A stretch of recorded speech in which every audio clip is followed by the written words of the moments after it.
Bé, la independència de Catalunya, hi ha qui diu que ajudarà els catalans del nord del punt de vista de la llengua, o d'altres del punt de vista de l'ensenyament, per l'economia, per trencar una frontera mental.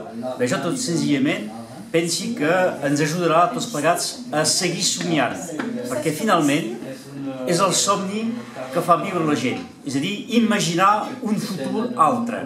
I si no tenim raons de somiar, no tenim perspectives ni futur. Doncs endavant la independència de Catalunya perquè els nord catalans puguin continuar somiant. Clar que sí, com deia en Lluís Llach.